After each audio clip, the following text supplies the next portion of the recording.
Welcome to Music and Medicine. Welcome to Music and Medicine. Welcome to Music and Medicine. I'm your host, Dr. Moshe Lewis.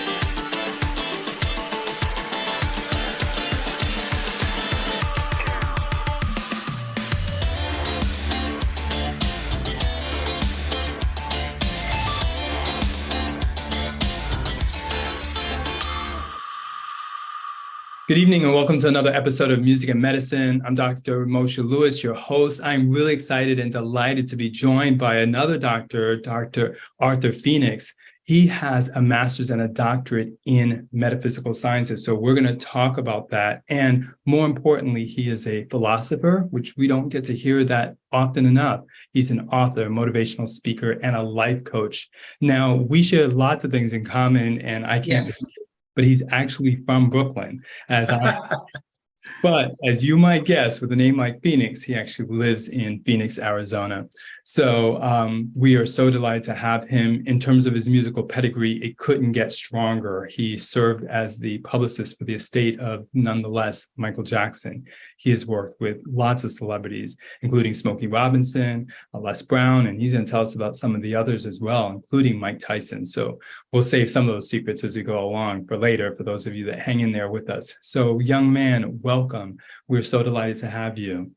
Thank you. And I'm going to even also address you as doctor, because you speak from one doctor to another and all different genres of levels. So I appreciate you even having me on the show. And thank you so much, because again, it is my pleasure to do what I can do in order to help you facilitate your message to the world. Sure. And that's what we have to, that's what we're here to do. Absolutely. Like brothers from another mother.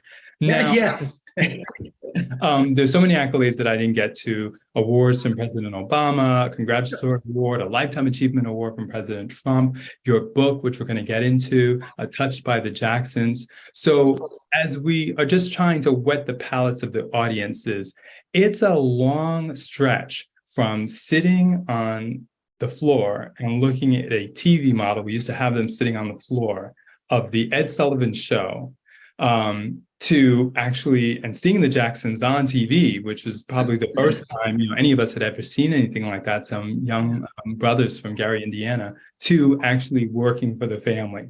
So let's roll back the clock of time and sort of join that young Dr. Phoenix before all the degrees and all the awards and the accolades and the books, and what he was going through when he was watching the Ed Sullivan Show.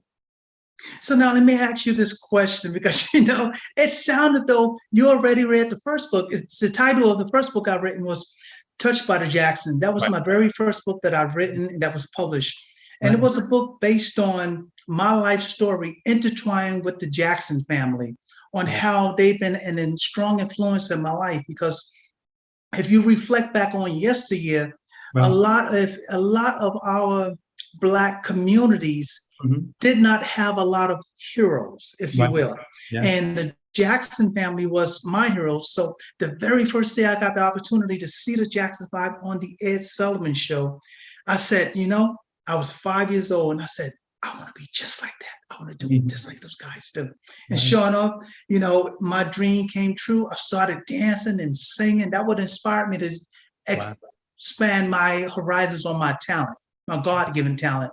Right. And sure enough, I wound up joining these right out of high school, all these contests. Okay. And guess what? I wound up becoming a Michael Jackson impersonator. Wow. And yeah, I know. And before you know it, I was the hottest Michael Jackson in New York, the New York #1 Michael Jackson impersonator. So traveling throughout the tri-state area. And then I got picked up by a large booking agency, and they started booking me in China, Japan, Germany for 6 months. I just kept working and working, and my dream really came true to where it was a blessing. I had the opportunity to work with my artist, Michael Jackson's family. That was one of the greatest dreams that ever came true for me.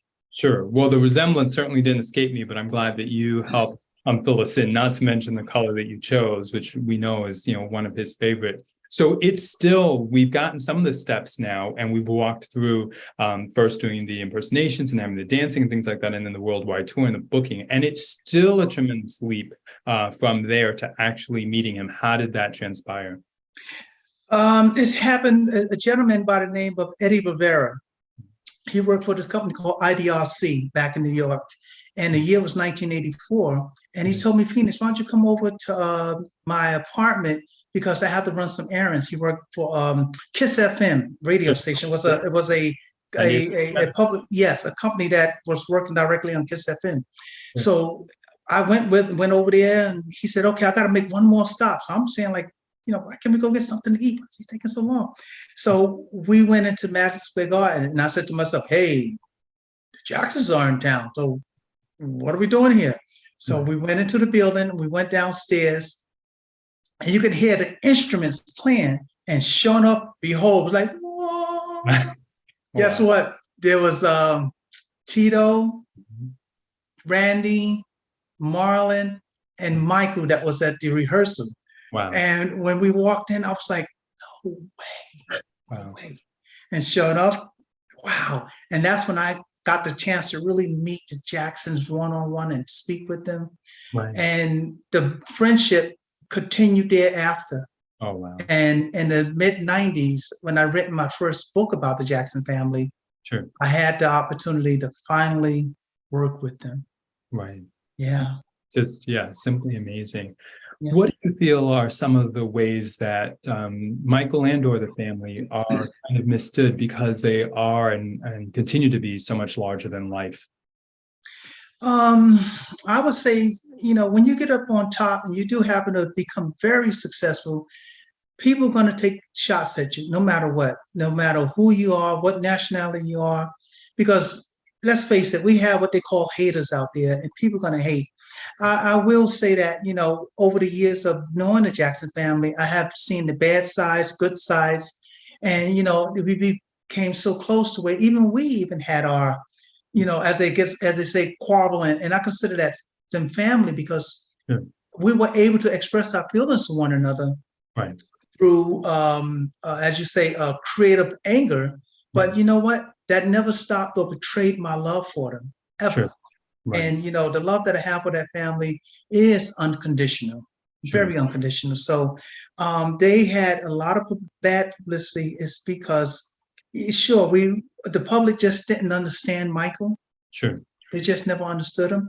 And if you had got the opportunity to meet Michael and talk with Michael, I would say he was, as we say, eccentric, a little different than the average person, but he was still a human being. Right. Absolutely. He was still a human being. Yes. You've written things like things that we can relate to, at least as best as we can understand it, that he was essentially pure joy and love and tried to spend so much of his life giving and emanating that. In what ways do you feel that you were also touched by your more personal experiences with him? Well, again, Michael, as I was saying, Michael was a kind, gentle human being, but he was also human. He was a human being, and he had his flaws. And as I said, no one's perfect. But the second book that I've written on Michael is what we call a in-depth look at Michael's career, his life, and the friendship that I had with him and his family. A lot of the fans love the book, and there are a lot of fans that hate the book. But you can't please everyone, but the book did shed light on the truth about Michael. The first book was entitled Touched by the Jacksons, and the second book that was released after Michael's passing was entitled Michael Jackson, The Lie Becomes the Truth.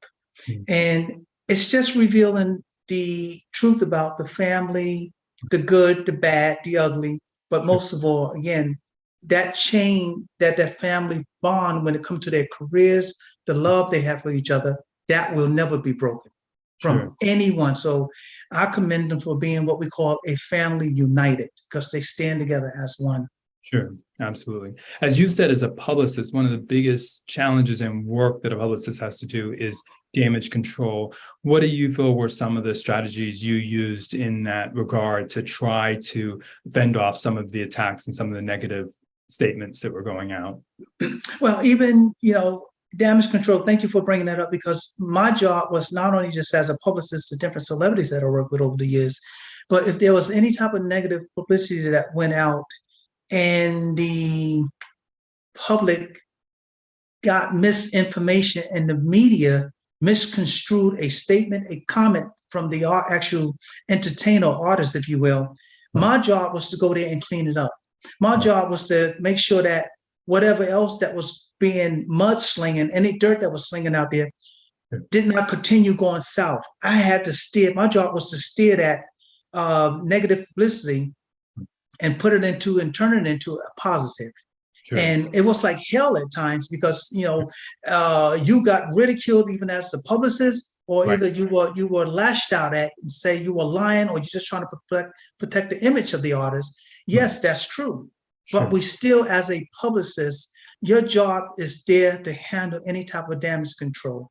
There are a lot of publicists that I came in contact with that I feel that could have done a much hell of a job than that they were doing for the artists that they work for. Right. And had they done a complete good job for the artists, a lot of the artists would be in the predicament that they're in today, because it all got to do with that PR agent. If that PR agent does not do the right thing, I tell you, you know, sometimes their career. Right. Sure. Even if you can't get into specifics, and really more so can talk about the strategy, what are some of the, or at least one maybe that rings a bell as to, here's something that I sort of had to do and was a strategic way that I got ahead of something negative, or got on top of something negative, or squashed it? The second allegations that hit Michael back in 2003, that was a little different. That was challenging. Yeah. And another gentleman is Randy Travis. Yes. Randy Travis, the country artist. And, you know, again, this wasn't me just taking on a job as the PR agent and working with the artists and handling their publicity.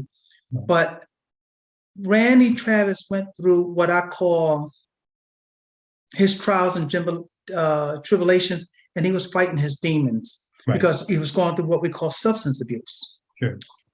And I realized that, and I had an angle and a way of speaking with him direct.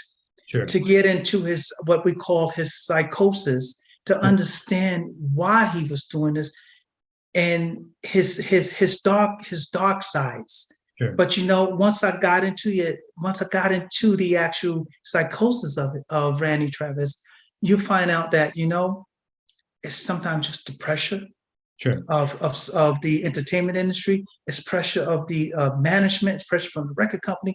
So all of that comes on him. So I'd said, you know what, I'm going to step aside out of my position as a publicist, and I'm going to handle and work with him as a family friend, someone that cares about what he's gone through. Sure. And if you happen to get and sit with certain artists, you'll be surprised that there's more human sides to them than, okay, this is the glitter and glamour of what a celebrity is supposed to be about. But I like getting in and knowing who the artist is that I'm working with, knowing their personality, knowing what they're about, and knowing who I'm working with, rather than say, okay, just give me this paycheck and let me do my job and get the hell out of here. That's not what it's about. Right. I want to be able to know who I'm working for, why I'm doing what I'm doing, and if I'm going to be what we call damage control, let me know what I'm walking into. Right. That way I'm not walking into it blindfolded, and I'm not, you know, getting, as they say, caught with your pants down and egg on your face. Sure. Right. Yeah. One of the things that comes across is that it is very easy in the industry for people that may be still dealing with issues of self-esteem, self-confidence, and self-love to blow up, so to speak, and those core elements or that foundation that hasn't been strengthened really gets challenged. What are some of the things that you noticed with some of the artists you've worked with that you've tried to maybe use some of your strategies, especially, you know, given your life coach skills? And well, not, as they say, not to name drop and name so many of them, but I work with a numerous amounts of celebrities, even corporate executives. Sure. The ones that's behind the scenes. Right. Becoming a life coach was another step in my life and another plateau that I had taken just to do something different with my life. I feel that I was chosen, not to say, let me give myself a pat on the back, but I was chosen to where I was able to lay my hands on these individuals and help miraculously change their life or their way of looking at life.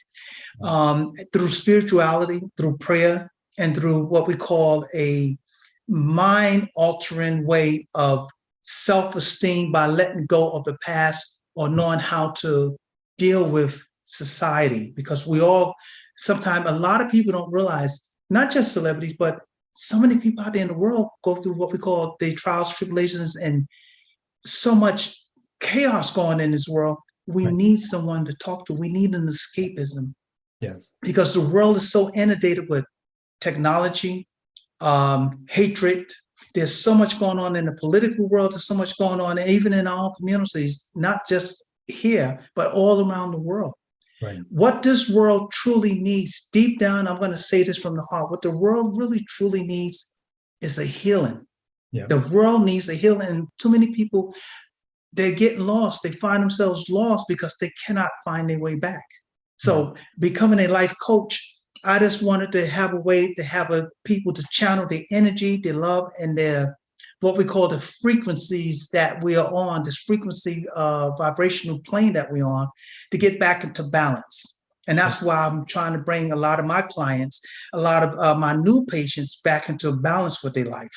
Sure. Even to this day, I'm working with some celebrities that I care not to mention, but you know what?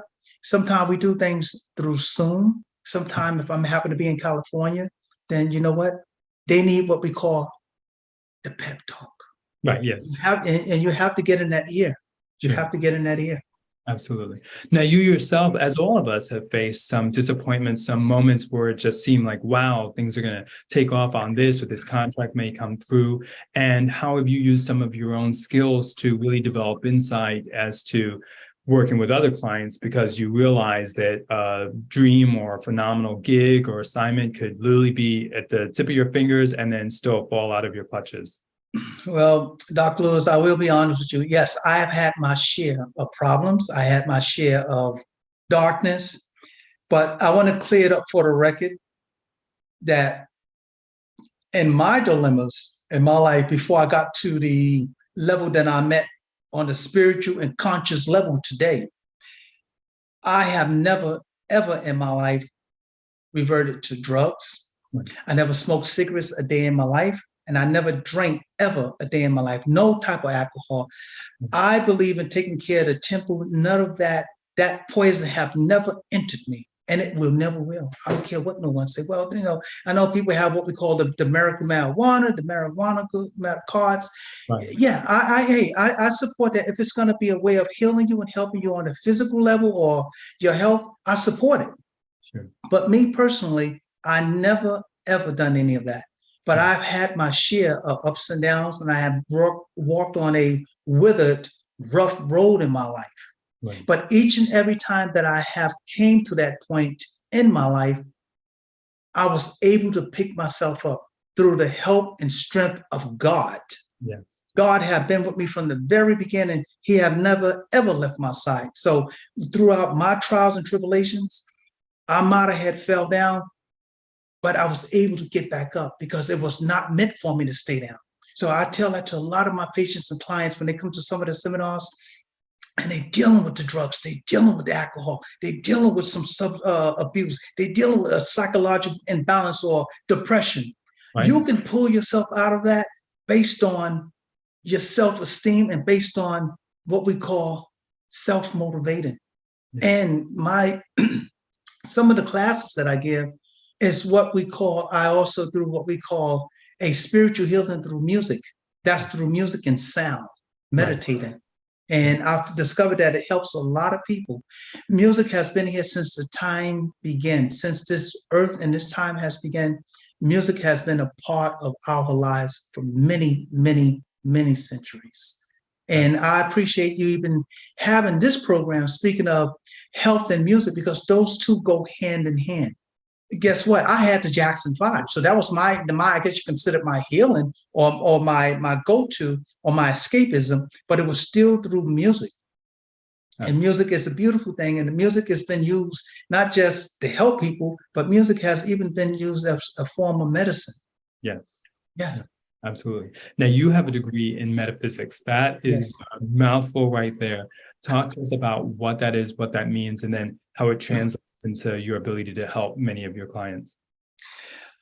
Well, I look at it this way, and I will say this. The metaphysical teachings that I've learned over the past 20 or more years of my life, getting to the level on a spiritual conscious level that I'm on, a lot of people really still to this day don't understand the metaphysical teaching.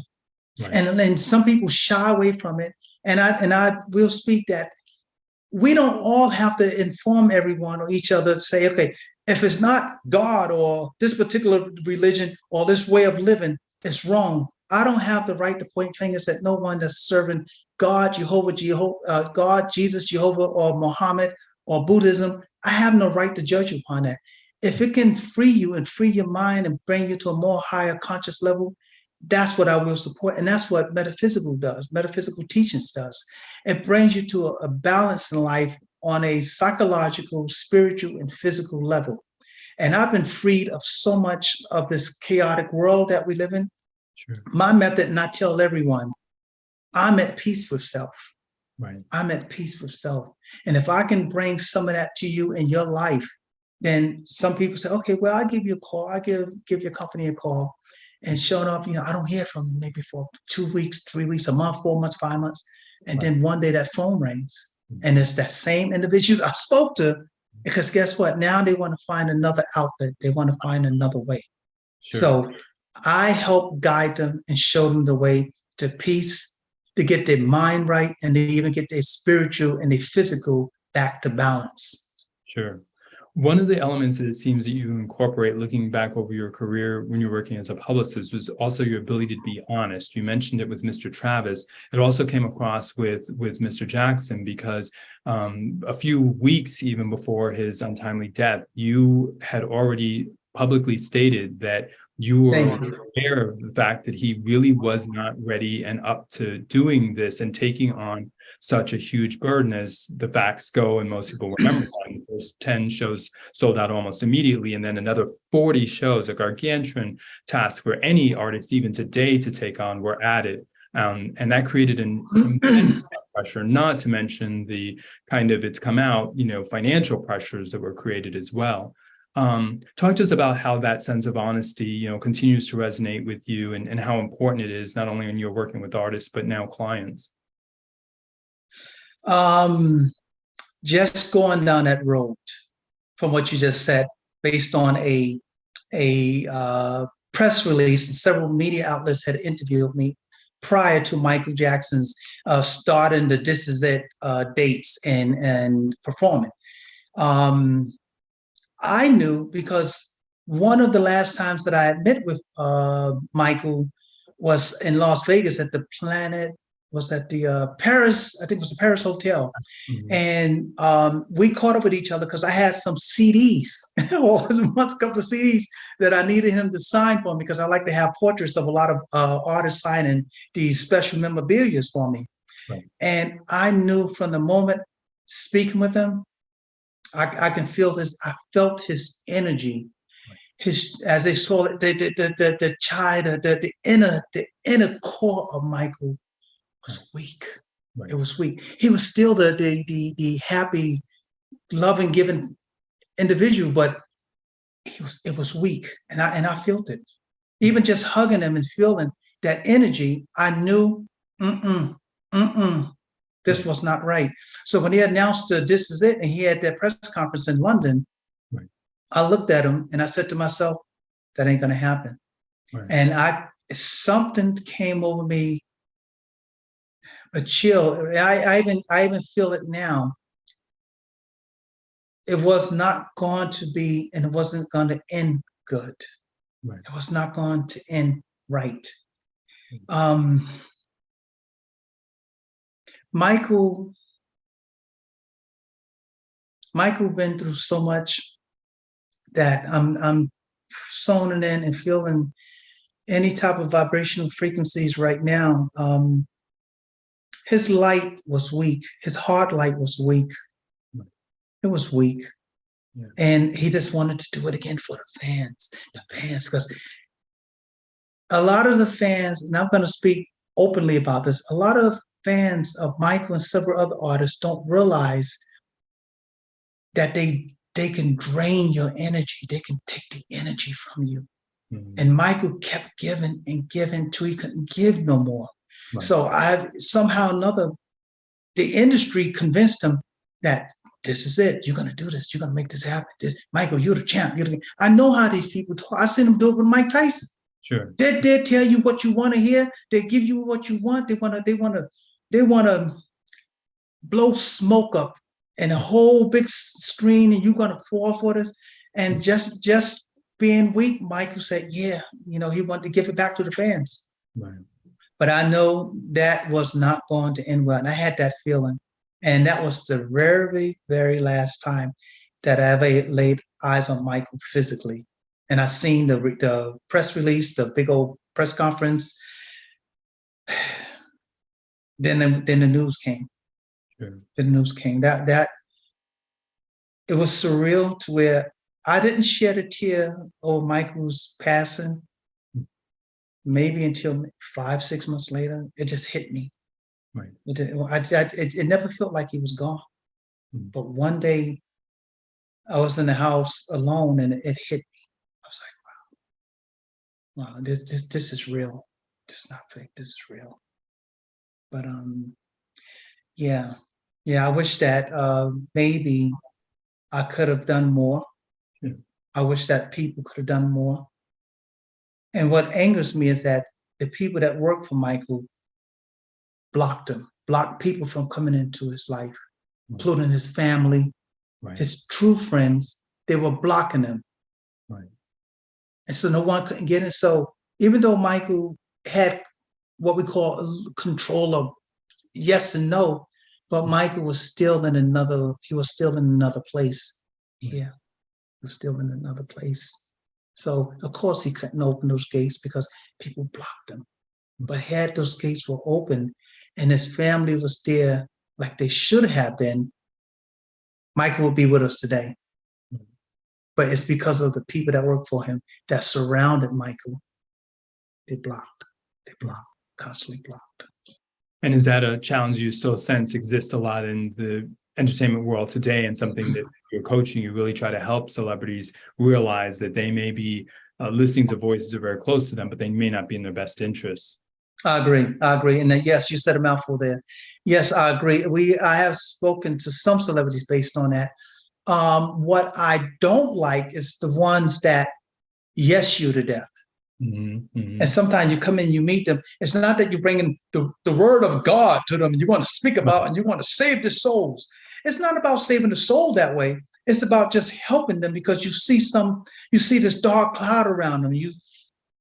I'm a spiritualist, right. And it ain't just me preaching the word of God to you. It's not me preaching and trying to deliver the message to you because I am the messenger, but my job and my mission is to heal you and to put you in a better place. And sometimes it's okay to continue performing and entertaining. Right. But if you lose yourself, you're somehow or another out there in the wilderness. And there's a lot of celebrities that to this day, they feel they got control of it, just like drugs. Oh, I can handle this. They say it all the time. They got this under control. They can beat this. Oh, I just do it just a little bit, just a little bit. But no, you don't got control of it. Because the moment you take that first hit, you don't have control. Right.